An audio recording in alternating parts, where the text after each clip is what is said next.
Hola, muy buenas a todos. Hoy día vamos a ver el capítulo 3 del libro de Análisis Contingencial, un análisis psicológico interconductual para el campo aplicado de la doctora María de Lourdes Rodríguez Campuzano. El capítulo 3 se llama El cambio conceptual en el análisis del comportamiento humano. En sí hoy vamos a ver el capítulo 3 parte 1, porque el capítulo 3, si bien tiene solo 17 páginas, en estas 17 páginas plantea algunos conceptos que son bastante fundamentales dentro de la teoría interconductual y que poder explicar requiere de un tiempo más o menos largo, razón por la cual este video se va a dividir en dos partes. Incluso diría que en más, porque también voy a hacer un video explicando la tarea que se dejaría con respecto a esta primera parte. Y bueno, sin más rollo voy a empezar. Bueno, menciono también que en la segunda parte no creo que deje alguna tarea o actividad, ¿no? Solamente de la primera. Y bueno, ahora sí empiezo.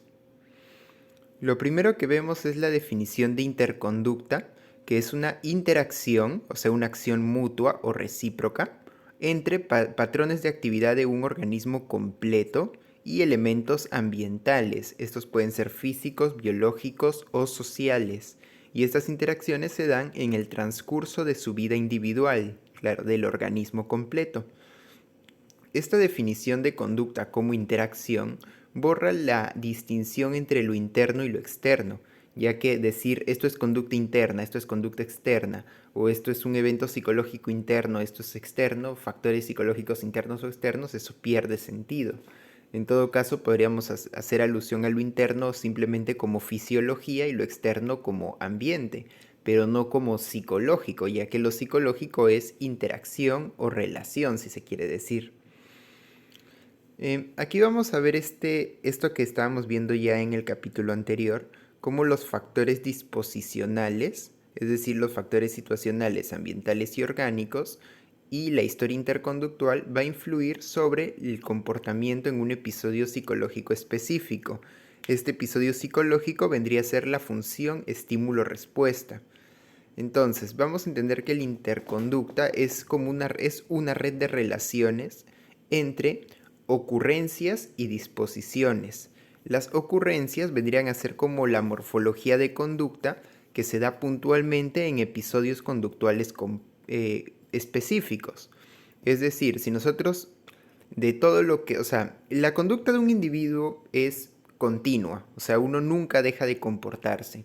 Desde que nace o desde que es fecundado hasta su muerte, uno siempre se está comportando. Y claro, el comportamiento en términos psicológicos se podría empezar a hablar a partir de la formación de reacciones sensoriales y motrices mientras que uno está en periodo de gestación. Digamos que a partir de ese momento ya empezaría la historia interconductual. Y de ahí en adelante, hasta que uno se muere, es cuando termina la historia interconductual del individuo.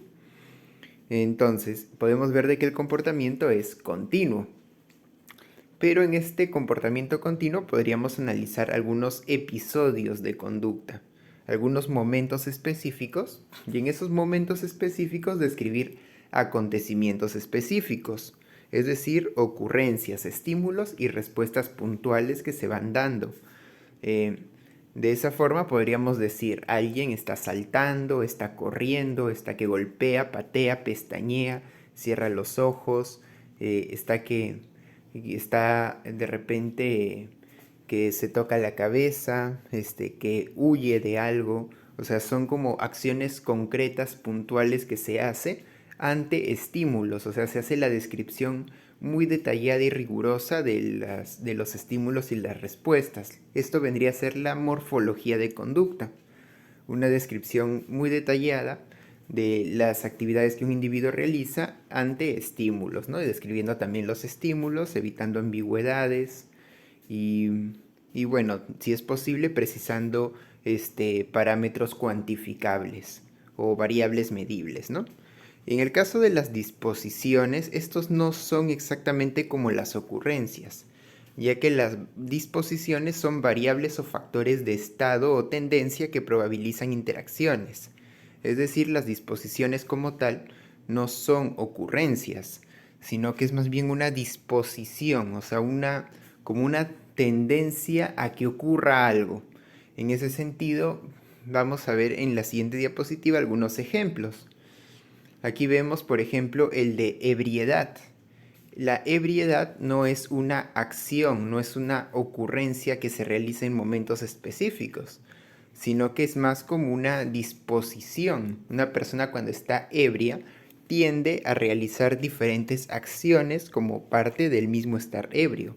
Incluso cuando alguien quiere describir la ebriedad, la operacionaliza y trata de describir acciones específicas que suele realizar una persona al estar ebria y que más o menos lo definirían como ebrio. El cansancio también vendría a ser una disposición. El bailar, en cambio, vendría a ser una ocurrencia. O sea, el bailar no es una tendencia a hacer algo, sino que es algo específico que se está realizando en un momento determinado. El interés por el baile, en cambio, esa sí sería una disposición. Gritar sería una ocurrencia. Agresividad sería una disposición. Alegre también es una disposición. Aquí menciono que cuando digo agresividad y alegre, como se darán cuenta, estoy utilizando categorías del lenguaje ordinario. Y es que muchas veces las personas cuando van con el psicólogo utilizan estas categorías de disposición como parte de su lenguaje ordinario para referirse, para tratar de describir conductas. Entonces nosotros tenemos que más o menos tratar de entender a qué se refiere con estas categorías disposicionales. Sonreír también vendría a ser una ocurrencia. Suele jugar PlayStation sería una disposición por el suele, ¿no? Si fuera solo jugar PlayStation sería una ocurrencia. Enamorado es también una disposición del lenguaje ordinario. Creencias sobre fiestas nacionales es una disposición. Fragilidad es una disposición y romperse es una ocurrencia. En este último caso hago alusión a disposiciones u ocurrencias, pero ya no tanto psicológicas, sino físicas. Por decirlo, si un vaso se cae y se rompe, caerse y romperse son ocurrencias. Pero la fragilidad o la dureza, como características de tendencia a que esto se pueda romper o que pueda resistir o que sea rígido, duro, digamos, o sea, son categorías de disposición, es lo que le puede pasar ante ciertas circunstancias. Esto también recuerda un poco también a las categorías aristotélicas del acto y la potencia, siendo el acto la ocurrencia que se está dando en un momento determinado y la potencia lo que le puede pasar ante determinadas circunstancias. Claro, estas circunstancias se podría decir que vendrían a ser como la causa eficiente. Y bueno,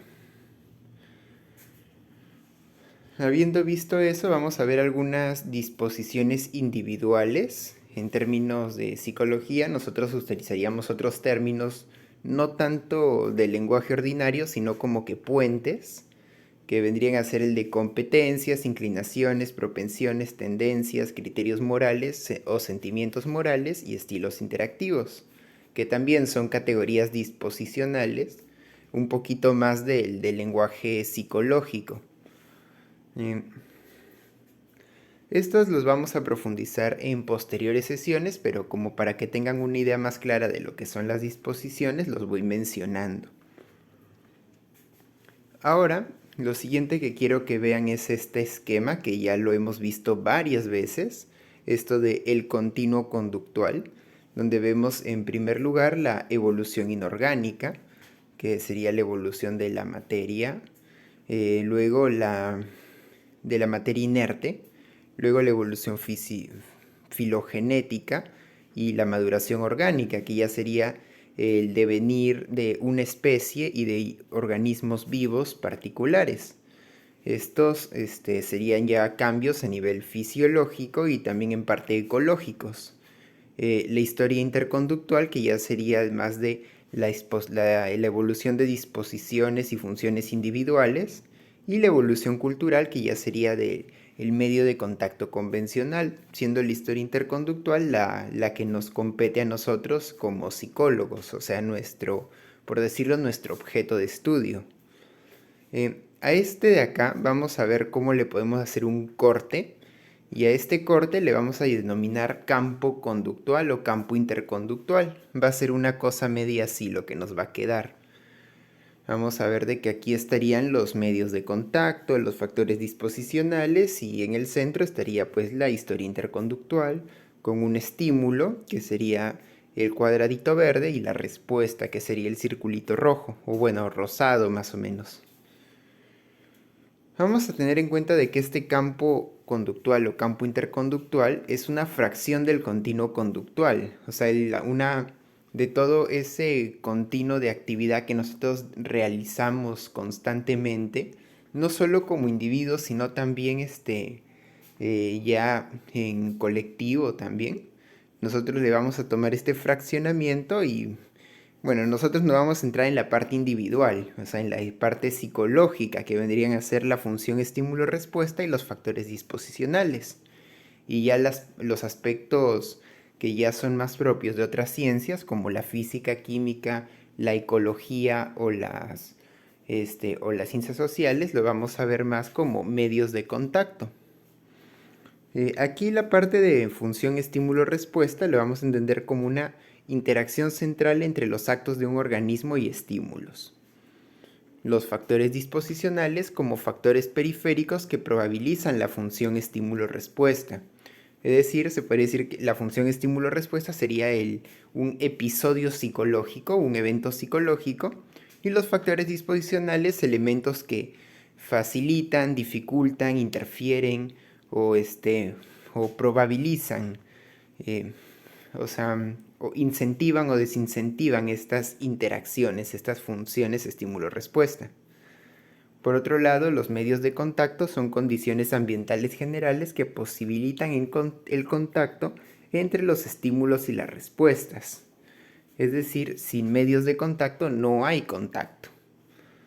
Ahora que los veamos con mayor detalle se va a entender un poco mejor la diferencia entre medios de contacto y factores disposicionales. Aquí vamos a verlo un poquito más a profundidad, como un campo interconductual tiene sus tres elementos, la función estímulo-respuesta, los factores disposicionales y los medios de contacto. Esos tres elementos son fundamentales, básicos de la psicología interconductual y nunca hay que olvidarlos, nunca jamás. La función estímulo-respuesta lo vamos a analizar como sistemas de contingencia y como segmentos conductuales. Un segmento conductual se compone por un solo estímulo y una sola respuesta. Esta respuesta estaría formada por sistemas reactivos, que serían patrones de respuesta realizados por el organismo y que se organizarían en un solo patrón ya de respuesta ya más complejo o compuesto ante el estímulo. O sea, la respuesta es todo lo que el organismo hace ante el estímulo. Aquí podríamos diferenciar entre estímulo y objeto de estímulo, siendo, bueno, estas distinciones pueden ser un poquito confusas en este momento.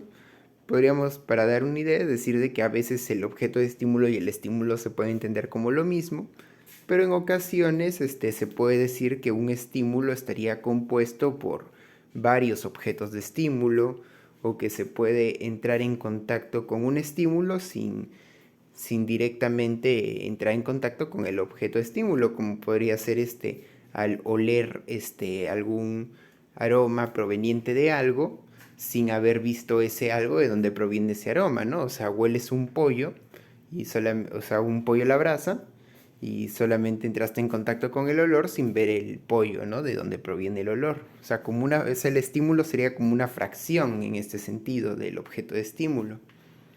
O lo que realiza el objeto de estímulo, ¿no? Una persona sería un objeto de estímulo y lo que esta persona hace podría ser el estímulo. O algunas cuestiones así, ¿no? También en algunos casos, por ejemplo, una canción podría ser un estímulo y de repente la banda, o sea, todos los instrumentos y las personas que tocan esos instrumentos serían los objetos de estímulo que componen un solo estímulo. Y así podríamos ir haciendo algunas distinciones entre estímulo y objeto de estímulo. Básicamente, entonces, en un segmento conductual se puede ver una interacción entre un solo estímulo y una sola respuesta. Y bueno, la interacción propiamente se entendería como la función estímulo-respuesta, siendo la función de estímulo la orientación del estímulo hacia la respuesta y la función de respuesta cómo es que esta respuesta se ajusta o adapta a este estímulo. Y de esta forma conformando un segmento conductual. Estos segmentos conductuales se van a relacionar entre sí, dando de esta forma sistemas de contingencia. Aquí vamos a ver este esquema. Este esquema es tomado del canal de infrahumano, donde podemos ver que abajito dice función contextual y vemos que dice EY, RY, EX, RX. Ese básicamente sería un sistema de contingencias y que estaría conformado por dos segmentos conductuales. EY y RY sería un segmento y EX, RX sería otro segmento. Dos segmentos de conducta se relacionan entre sí y forman un sistema de contingencias. Igual en función suplementaria vemos EY-RY como un segmento y EX-RX que es otro segmento. Se relacionan entre sí y forman un sistema de contingencias. En función selectora vemos algo parecido. ESRS, EY-RY y EX-RX son tres segmentos de conducta que forman un sistema de contingencias. En sustitutivo referencial vemos también ERA, EA, luego viene RB, ya serían dos segmentos, y EB, que sería como un estímulo que iniciaría un segmento posterior. Entonces serían como que dos segmentos y medio, por decirlo. Entonces estos dos segmentos y medio conformarían un sistema de contingencias en la sustitutivo referencial. Y en la sustitutivo no referencial, pues también vemos cómo son ahora sí tres segmentos que conforman un solo sistema de contingencias. Entonces podemos ver esta distinción entre segmento conductual y sistema de contingencias, ¿no? El sistema de contingencias ya sería una organización de varios segmentos y el segmento conductual sería un solo estímulo y una sola respuesta. O un solo estímulo de ajuste, porque también podría haber algunos estímulos auxiliares que acompañen al estímulo de ajuste. Esto vamos a ver un ejemplo un poquito más adelante. Y bueno, algo también que puedo mencionar es cuando digo sistemas de contingencia, cuando uso la palabra contingencia, me refiero a una relación de dependencia entre estímulos o respuestas, es decir, que la ocurrencia de un estímulo, de una respuesta, depende de la ocurrencia de otro estímulo o de otra respuesta. Por decirlo, en el experimento de Pavlov, podríamos ver cómo si sonaba una campanita, al rato sonaba la comida.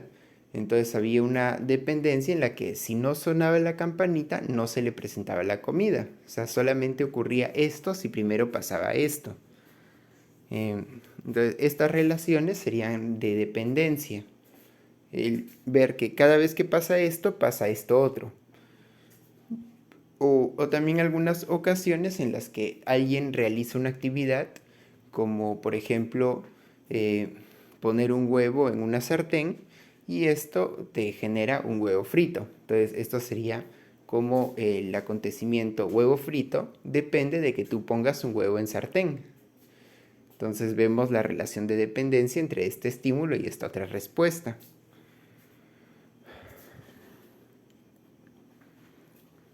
Los factores disposicionales pueden ser de dos tipos, situacionales, o sea, ambientales u orgánicos, o históricos, que en el caso de los históricos podríamos decir que son como factores psicológicos, como la historia interconductual previa influyendo sobre el segmento de conducta actual, mientras que los situacionales ya serían más del ambiente o fisiológicos, estados fisiológicos.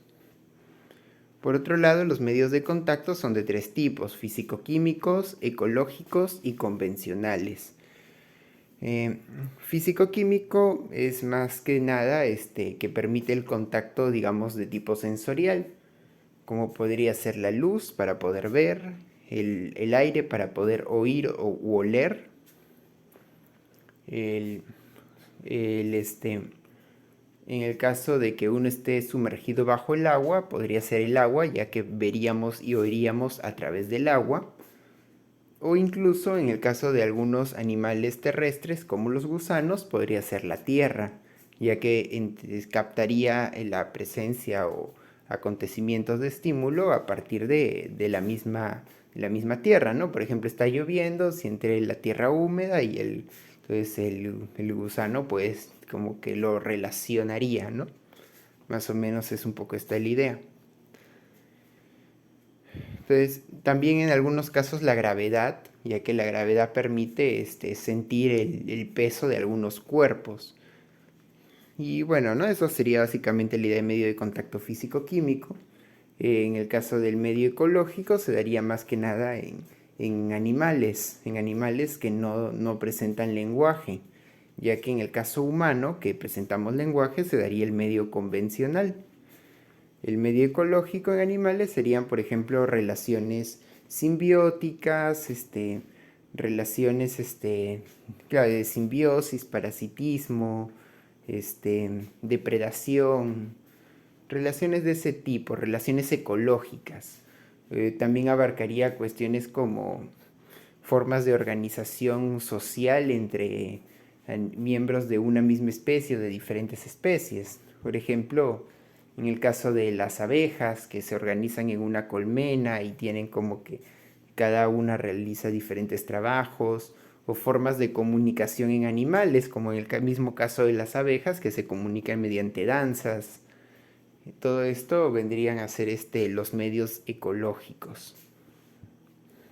Mientras que los medios convencionales ya serían como condiciones culturales que posibilitan el contacto con cualidades convencionales o lingüísticas de los estímulos. Dígase, por ejemplo, para poder leer algo tiene que haber un sistema lingüístico culturalmente utilizado para que podamos entender los significados de las palabras.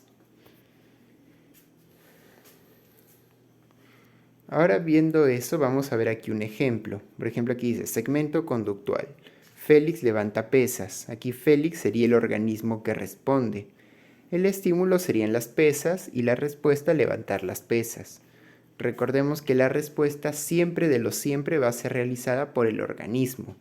Nunca va a haber un organismo, o sea, nunca se podría decir el organismo es otro individuo, entonces este otro individuo es el que realiza la respuesta. No, eso no se puede dar.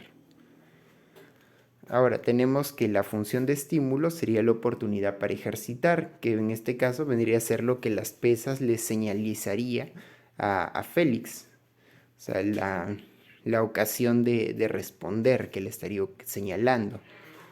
Mientras que la función de respuesta podría ser el cansarse, completar la rutina o fortalecerse, que serían algunos efectos de la respuesta realizada.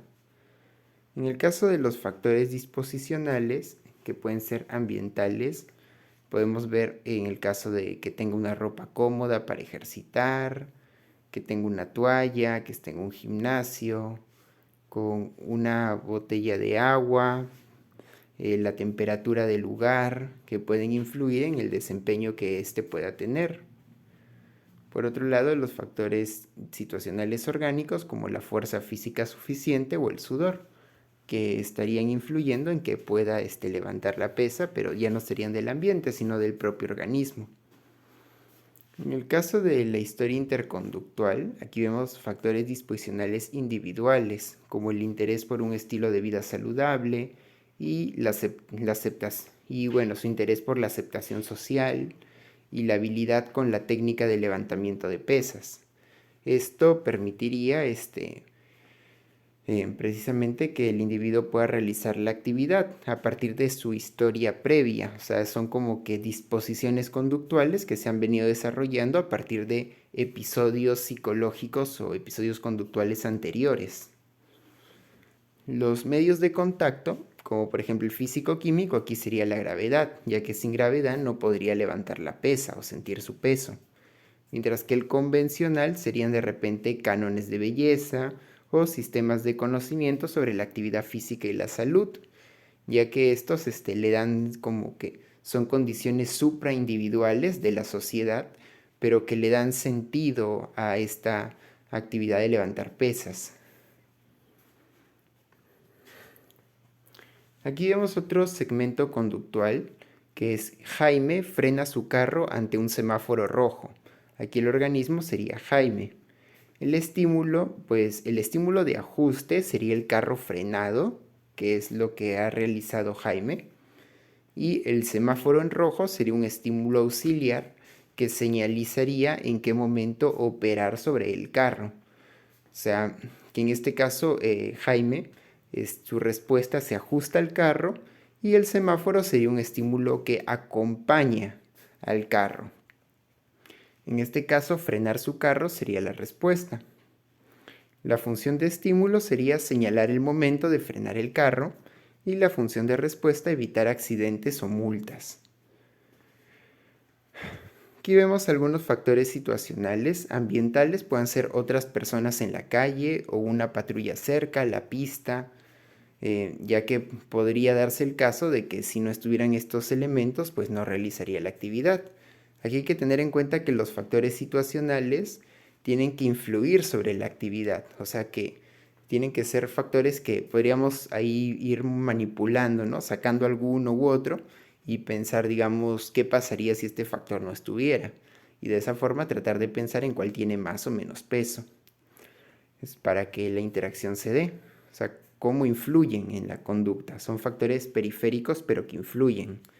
En los factores orgánicos tenemos, por ejemplo, la sobriedad, que le permiten manejar adecuadamente, o la temperatura corporal, que claro, también influyen, ¿no? Porque según cómo uno esté en temperatura, pues puede ser de que por desesperación, como que uno quiera simplemente conduzca un poco mal o ya con prisa para irse rápido a su casa y se pueda saltear el semáforo.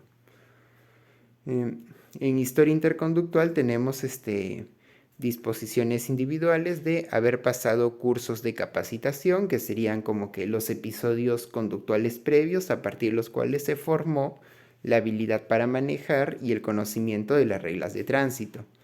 Mientras que el medio físico-químico aquí sería la luz, ya que le permite ver, y el medio convencional serían las normas de tránsito, que ya sería una condición supraindividual y ya más cultural, ¿no? Aquí cuando decíamos conocimiento de las reglas de tránsito nos referimos más en un sentido individual, o sea, que él haya aprendido a actuar en base a ciertas reglas.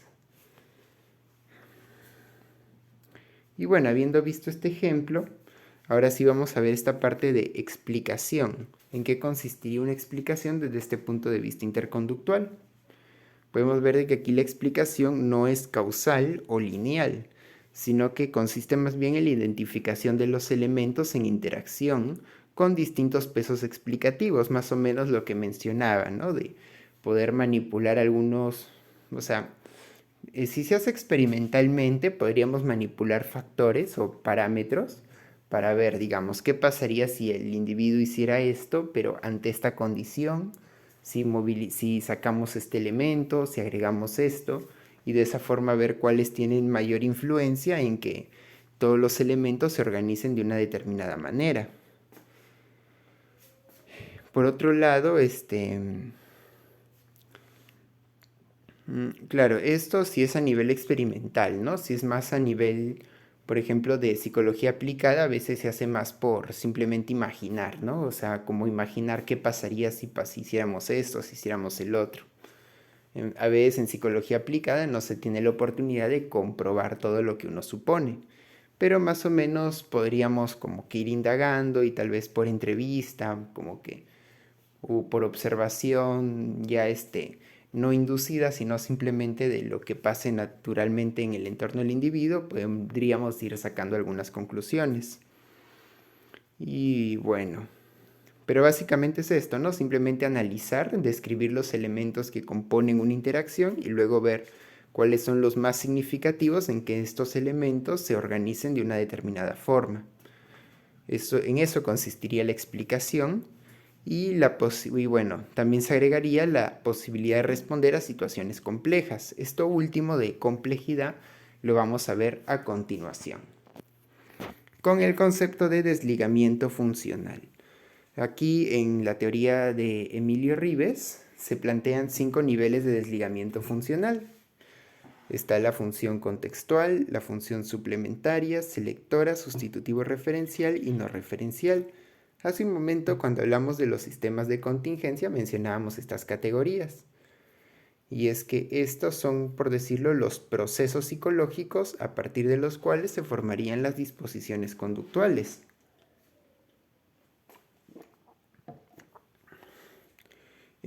Entonces, estos se darían, por decirlo, en episodios conductuales o a lo largo de distintos episodios conductuales para la formación de disposiciones conductuales. O sea, son en ese sentido procesos psicológicos. O sea, ¿cuáles son los procesos históricos a partir de los cuales se formarían las diferentes disposiciones conductuales? Pues básicamente serían estas. La más simple es el nivel contextual, que es una conducta mediada por relaciones entre cualidades absolutas de eventos sin modificar relaciones. Esto de cualidades absolutas lo voy a explicar dentro de un ratito. Pero la cosa es de que aquí la conducta contextual se puede entender de que es una conducta mediada, es decir, está regulada por relaciones entre eventos ambientales, pero que no modifica estas relaciones. En este sentido, pensamos en algunas conductas como seguir instrucciones, imitar modelos, o algunos casos, por aquí vemos algunos fenómenos como el condicionamiento clásico o vicario, ¿no? Que mencionaba de imitar, el reforzamiento no contingente, que ya recordaríamos del experimento de Skinner con sus palomas, de la conducta supersticiosa, donde se presentaban estímulos que no dependían de la respuesta de la paloma, pero dado que la respuesta aumentaba en probabilidad de ocurrencia, daba la impresión de que la paloma estuviera relacionando esa respuesta con ese estímulo.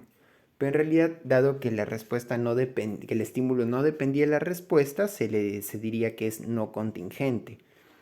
Y como no depende de la respuesta, se puede decir que la respuesta está mediada por relaciones, pero que no modifica dichas relaciones. También en algunos fenómenos atencionales y perceptuales, como sería el de la relación figura y fondo, o de cierre, cuando se ven varias imágenes como que por espacios separados y uno las puede juntar para formar una sola imagen.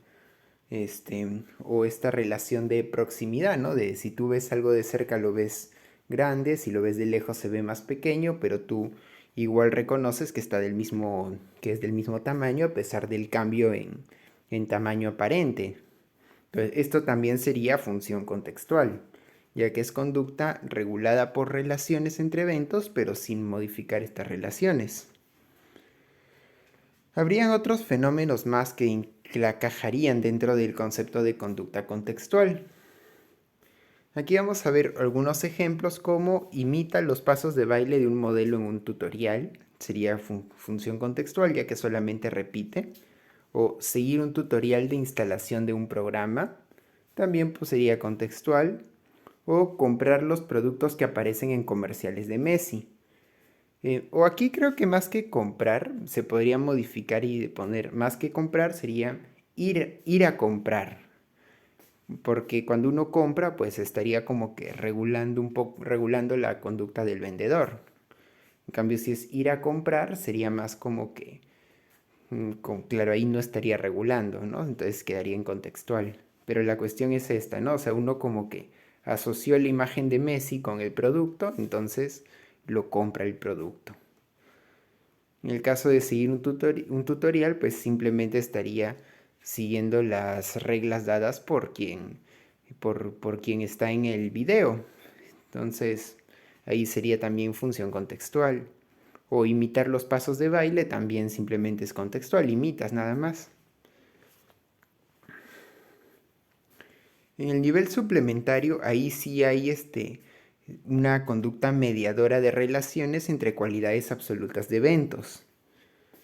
Es decir, ahora sí la conducta es mediadora. Entonces aquí podríamos pensar en fenómenos de condicionamiento operante, mandos verbales, que es mandos, es un tipo de conducta verbal en el que uno pide algo y esto que se pide se cumple, ¿no? Y digamos, el seguimiento de la instrucción sería como el evento reforzante. Y dado que al hacer esto estás regulando, pues también sería una conducta suplementaria.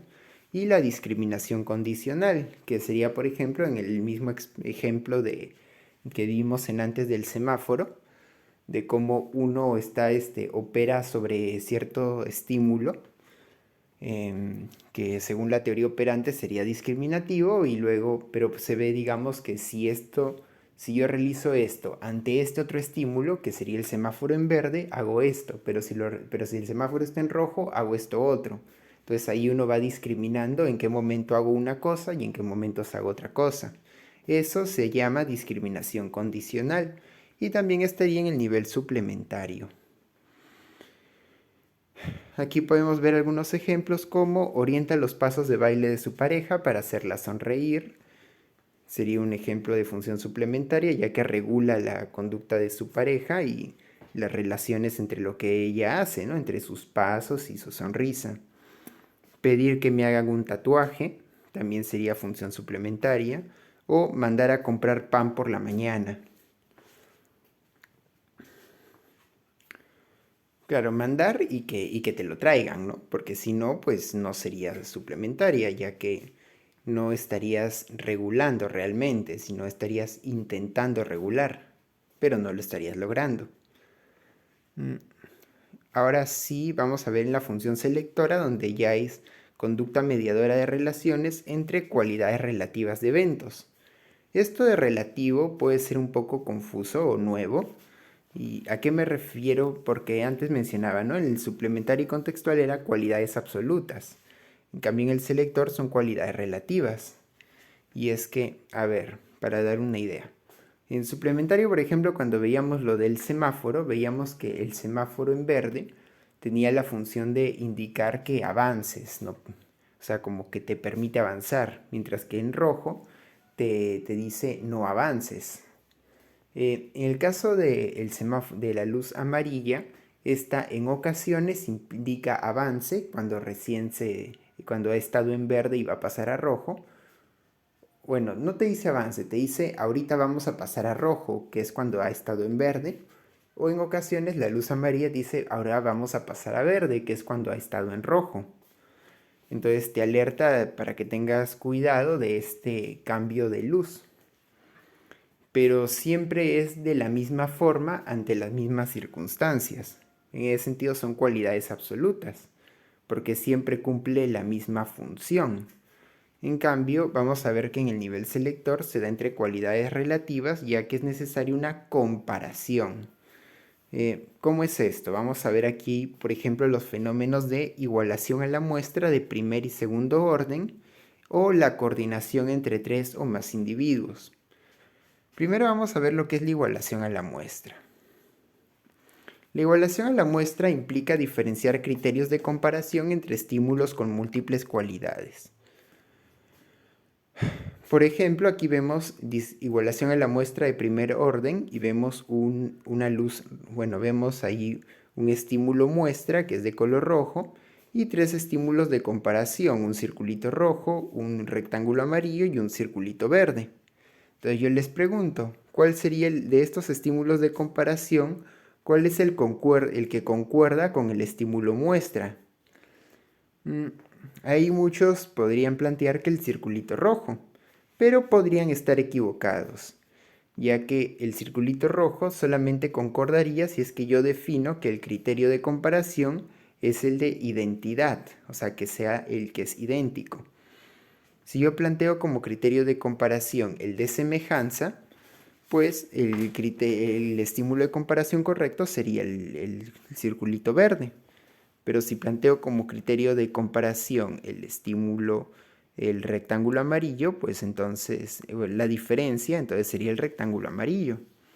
Entonces hay diferentes criterios de comparación que se podrían ir descubriendo a partir del tanteo o ir probando diferentes respuestas. También, por ejemplo, dice sinónimo de ave, y ahí podríamos marcar diferentes, como por ejemplo pájaro, gallina, volador. Un sinónimo de ave, pues en este caso sería pájaro.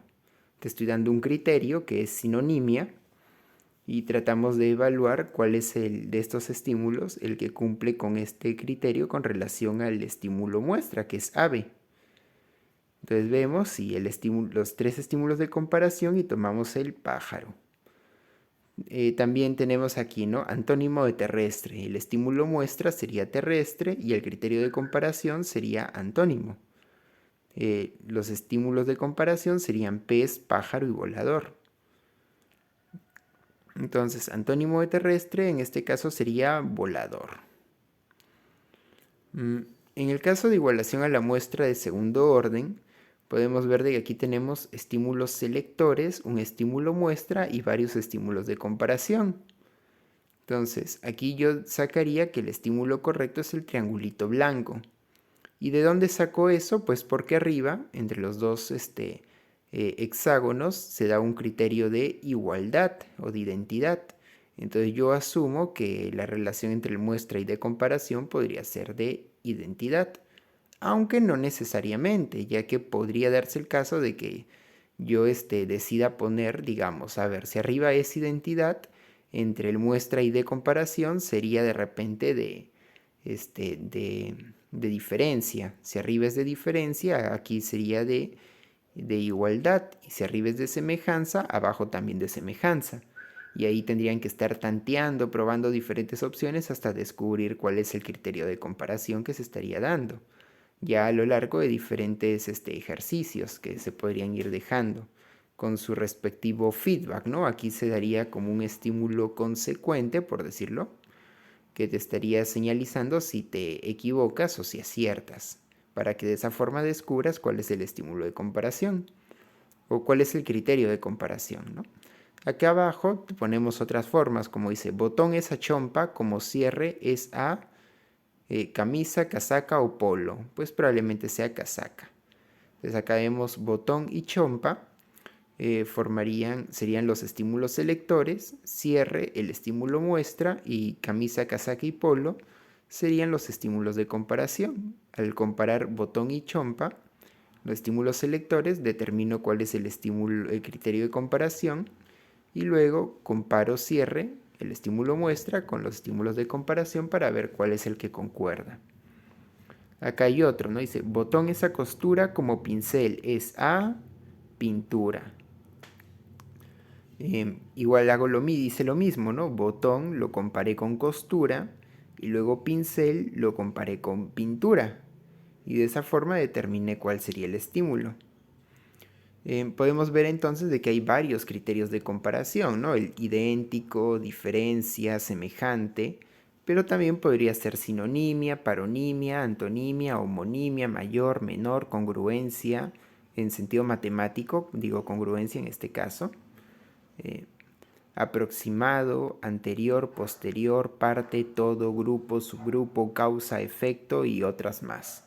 O sea, hay muchísimos criterios de comparación, entonces podrán darse cuenta de que el nivel selector es muy importante cuando se requiere el aprendizaje de criterios de comparación más que de una relación más asociativa en la que esto se relaciona con esto otro. De hecho, esto del nivel selector nos podría ayudar a entender un poco la multivocidad del lenguaje, ¿no? Cómo es posible de que hayan expresiones que en ciertas circunstancias significan una cosa, pero que en otras circunstancias significan otras. Cosa que en los niveles anteriores de desligamiento, pues uno pensaría que el lenguaje, o sea, si queremos analizar la conducta lingüística, uno pensaría que digamos, una palabra siempre significa lo mismo, ¿no? O sea, como porque es una relación más asociativa. Pero aquí podríamos pensar en que en ocasiones significa una cosa y en otras otra. Claro que en la discriminación condicional también veíamos un poco de esto, ¿no? Y bueno, ahora sí menciono aquí otros ejemplos de conducta selectora, que puede ser comparar su puntaje con el de los competidores para determinar qué también tiene que bailar para superar a su competencia, ¿no? O sea, alguien está en una competencia de baile, tiene que comparar que el puntaje que obtuvo bailando con el de los demás y según eso determinar que también tiene que bailar para superar a los otros. U otro dice, colocar una canción que emocione más a los invitados a una fiesta que la canción que está sonando actualmente, ¿no? Ahí tendría que comparar las canciones que están escuchando los demás, ¿no? Los gustos de los invitados o sus posibles gustos y en eso, según eso seleccionar una canción. Entonces, esto daría que sea selector. También mencionaba en lo que es por eso coordinación entre tres o más individuos, ya que cuando uno tiene que coordinar o regular la conducta de varias personas, es necesario comparar a veces sus desempeños para poder determinar cuál sería el más indicado para tales personas o cuál sería el individuo más indicado para una determinada labor y así. Ahora nos vamos al sustitutivo referencial. Este penúltimo nivel implica alterar situaciones, bueno, implica una conducta mediadora de relaciones en o entre situaciones distintas a la actual. Esto aquí lo resalto porque en el contextual suplementario y selector eran conductas que se daban en la situación actual. O sea, todas eran relaciones entre estímulos presentes en una misma situación o que han estado presentes en algún momento o que lo van a estar. Pero en cambio en el sustitutivo referencial ya serían situaciones entre situaciones distintas, relaciones entre situaciones distintas. O sea, aquí algunos fenómenos podría ser alterar situaciones en base a escenarios pasados, futuros, simultáneos o ficticios, o sea, en base a situaciones distintas a la actual, en donde estoy ahora, o comparar situaciones diferentes. Esto implicaría el sustitutivo referencial. Aquí vamos a ver algunos ejemplos como elaborar un plan de entrenamiento, práctica y alimentación para conseguir pasos de baile de mayor dificultad.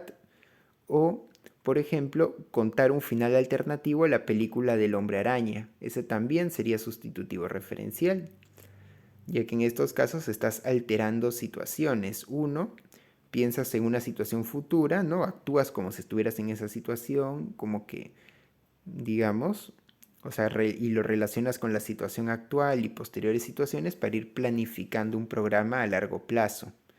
En el otro, pues es como que has visto una película y digamos que estás creando un final alternativo. Entonces ahí tienes que alterar una situación distinta a la actual, porque tú no estás en la película del Hombre Araña, no eres el Hombre Araña, pero igual puedes crear un final alternativo a esta historia.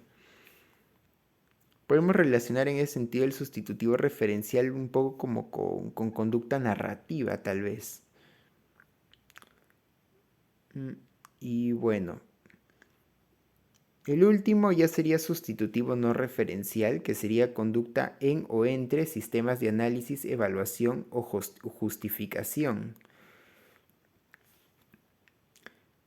Aquí ya implicaría, por ejemplo, descubrir la justificación de una teoría, que ya sería, por ejemplo, el por qué en esta teoría esto es así, ¿no? ¿Por qué el área, la hipotenusa al cuadrado de un triángulo rectángulo es igual a la suma al cuadrado de los catetos? O sea, no que te lo digan y solamente repetir la explicación, sino descubrir por qué es así, darse cuenta por uno mismo, ponerse a pensar y llegar a una conclusión. O modificar un sistema de análisis o fundamentar las justificaciones de criterios morales o demandas sociales. O sea, como ya o sea, aquí ya no estamos poniendo a reflexionar ya no sobre estímulos específicos o situaciones específicas, sino los sistemas referenciales que usamos para referirnos a estos estímulos o situaciones específicas. Por ejemplo, él plantea una serie de tips sobre los aspectos más importantes a considerar cuando se busca dominar diferentes estilos de baile. O sea, aquí está buscando plantear generalidades que se puedan plantear como que las más importantes. O cuando alguien elabora una tesis, esto te demanda hipotetizar, sacar conclusiones y contribuir a un sistema de conocimientos. En ese sentido, podríamos decir que elaborar una tesis o esto de plantear tips de aspectos más importantes a considerar para buscar dominar diferentes estilos de baile serían sustitutivos no referencial. Algo que podríamos destacar del nivel sustitutivo referencial y no referencial es que son exclusivamente humanos, mientras que los primeros tres niveles, el contextual, suplementario y selector, se da tanto en animales como en humanos, aunque hay diferencias cualitativas entre cómo se da en animales y cómo se da en humanos, más que nada por el medio de contacto convencional, por las formas de interacción social, o sea que los animales entre ellos interactúan de una forma muy distinta a cómo interactuamos los humanos. Y bueno, algunas cualidades, habilidades o facilidades que nos proporciona el lenguaje, como por ejemplo en el nivel contextual, nosotros podemos ver ciertos estímulos y podemos repetirlos, o el hecho de tener un nombre para cada cosa nos facilita, digamos, la identificación de relaciones. Y bueno, habiendo visto todo eso, pues hacemos una síntesis de qué es algunos elementos favorables de tener esta taxonomía funcional de la conducta, y es que permite precisión en el campo de aplicación de la psicología sin caer en reduccionismos. O sea, de que podemos entender cuáles son los fenómenos psicológicos como interacciones que se van desarrollando históricamente, y no tenemos que estar asumiendo si es que algún factor social o sea, explicar fenómenos psicológicos a partir de constructos sociales o a partir de constructos fisiológicos, sino que los vamos delimitando. También nos permite explicar procesos complejos en base al desarrollo histórico de la conducta individual, y así evitamos recurrir a constructos hipotéticos o supuestos causales distanciados.